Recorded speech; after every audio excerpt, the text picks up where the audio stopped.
ভাই, বাংলাদেশের batting line দেখলে মনে হয় যেন বিশ্বের সর্বশ্রেষ্ঠ ব্যাটিং লাইন বাংলাদেশের। যে ব্যাটিং লাইনে ট্যালেন্টে ভরপুর, কুট কুট করে শুধু ট্যালেন্ট আর ট্যালেন্ট। এত সুন্দর ব্যাটিং লাইন বিশ্বের অন্য কোনো দেশে আছে কিনা সন্দেহ আছে। যে যে দেশের পুরো স্কোয়াডে টেস্ট খেলার মতো যত ধরনের একটা ব্যাটিং এর কোয়ালিটি থাকা উচিত সব আছে।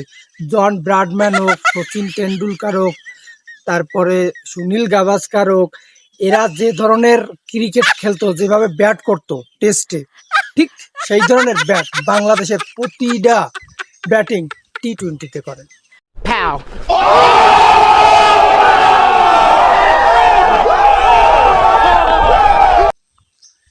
যদিও টি-20 খেলে, কিন্তু ওরা ভুলে যায় যে আমরা টি-20 খেলতে নামছি। ওরা মনে করে আমরা টেস্ট খেলতে নামছি। এবং সেই লিজেন্ডারি যে প্লেয়ার ভিভ রিচার্ডস, ব্রান্ড লারা, সচিন টেন্ডুলকার, স্যার জন ব্র্যাডম্যান, এরা যেভাবে ব্যাট করতো 200 বলে 50, ঠিক সেরকম ধীর গতি, মাথা ঠান্ডা, কুল করে ব্যাট করতে নামে। এবং এদের টার্গেট থাকে এরা একদম আগাটুকুরা খেলবে, কিন্তু দুর্ভাগ্যক্রমে সব আউট হয়ে যায়। সত্যি কথা বলতে, নাজমুল হাসান শান্তর ব্যাটিং দেখে কালকে আমি খুব খুশি হয়েছি। আর কিছু হোক বা না হোক, সে কিন্তু 10টা-12টা বল ঠিকই ক্রিজে বসিয়া কাটা গেছে। লিটন কুমার দাস 15 বলে 15, কি মনে করেন? স্ট্রাইক রেট 100, টেস্ট খেলতে নামছে, এই এই চিন্তা করে মাঠে নামছে, অথচ সে 100 স্ট্রাইক রেটে ব্যাট করছে। আমি সত্যি অবাক হয়ে গেছি।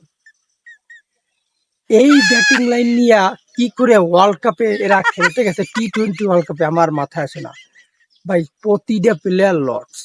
এই ব্যাটিং লাইন যারা কিনা ইউএস এর মতো একদম আন করা নতুন দলের বিপক্ষে খেলে, যাকে নিজের দেশের কেউ নাই, ধার টার দেনা টেনা করিয়া প্লেয়ার আইনা এরপরে খেলা শুরু করছে, তাকে ধারেও আমরা ঠকি। তাও কি, একদম জানা তাই ব্যাটিং পারফরমেন্স খারাপ, বোলিং পারফরমেন্স একদম বাতিল। এই এদের নিয়ে কি করে আমরা ওয়ার্ল্ড কাপের আশা করি বা স্বপ্ন দেখি, আমি বুঝি না। এরা প্রথম রাউন্ড যদি পার করে, এইটা হবে আমাদের জন্য বিশাল পাওয়া। আমার মতে প্রথম রাউন্ড পার করার ক্ষমতা শ্রীলঙ্কা, সাউথ আফ্রিকার সাথে যেটা প্রথম রাউন্ড টপকাবে, এ ধরনের ক্যাপাবিলিটি বা এ ধরনের আশা করা একদম গাছে কাঁঠাল গোপে তেল, এরকম একটা অবস্থা। এই দল নিয়ে কিছু হবে না।